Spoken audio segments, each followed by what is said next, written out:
ഇന്ന് നമ്മളെ കിലുവില്ലേ, ഞാൻ കൂടെ ഇല്ലാതെ ആദ്യമായിട്ട് സ്കൂളിൽ ഒരു പെർഫോമൻസിന് വേണ്ടി പോവാണ്. അവരുടെ LKG കുട്ടികൾ ഇന്ന് വരുന്ന ദിവസമാണ്. അപ്പോൾ ഇവളുടെ ടീമിൻ്റെ വക ഒരു വെൽക്കം ഡാൻസോ എന്തൊക്കെ ഉണ്ട് എന്ന് പറഞ്ഞിട്ടുണ്ടായിരുന്നു.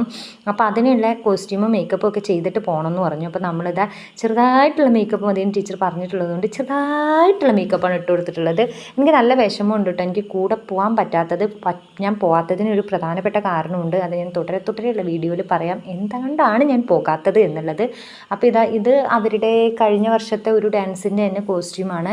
അപ്പോൾ അതന്നെ ഇടാനാണ് പറഞ്ഞിട്ടുണ്ടായിരുന്നത്. അപ്പോൾ അന്ന് അതിനിട്ടിട്ടുണ്ടായിരുന്ന ഏതാണ്ട് അതുപോലെയുള്ള ആക്സസറീസൊക്കെ തന്നെയാണ് ഇട്ട് കൊടുക്കുന്നത്. പിന്നെ അതിൻ്റെ ഇടയിൽ കൂടെ ഏട്ടൻ സ്നാക്സൊക്കെ പിള്ളേർക്ക് പാക്ക് ചെയ്ത് കൊടുക്കുന്നുണ്ട്. പിന്നെ കിലുവിന് മുട്ട പുഴുങ്ങിയത് നല്ല ഇഷ്ടമാട്ടോ. അപ്പോൾ അതുകൊണ്ട് മുട്ട പുഴുങ്ങിയതും കൂടെ വെച്ചിട്ടുണ്ട്. അവളുടെ കണ്ണ് ഉണങ്ങാൻ വെച്ചതുകൊണ്ടാണ് അവൾ അങ്ങനെ ഇരിക്കുന്നത് കേട്ടോ. അത് കഴിഞ്ഞിട്ട് ഞാൻ അമ്മ ഉണ്ടാവില്ല കൂടെ, അതുകൊണ്ട് കിലു നല്ല കുട്ടിയായിട്ട് ഇരിക്കണം, അങ്ങനെയാണ് ഇങ്ങനെയാണെന്നുള്ള കാര്യങ്ങളൊക്കെ പറഞ്ഞു കൊടുത്ത് കിലുവിനെ വിടുകയാണ്. അപ്പോൾ നമ്മളിതാ ടാറ്റ ബൈ ബൈ പറയുകയാണ് കേട്ടോ. അപ്പോൾ പിന്നെ ഏട്ടൻ മഴയുള്ള ദിവസം ഇങ്ങനെ കാറിന് കൊണ്ടുവിടും, അല്ലാത്ത ദിവസം ഇവർ നടന്നു പോകുന്നത് ഒരു രസമാണല്ലോ. എൻ്റെ ഫൈനൽ എന്താ പറയുക ഒപ്പീനിയൻസൊക്കെ പറഞ്ഞു കൊടുക്കുന്ന ഒരു സമയമായിരുന്നു അത്. അപ്പോൾ ലാസ്റ്റ് അതും പറഞ്ഞു കൊടുത്തിട്ട് നമ്മൾ നേരെ ഇനി പണിയിലേക്ക്.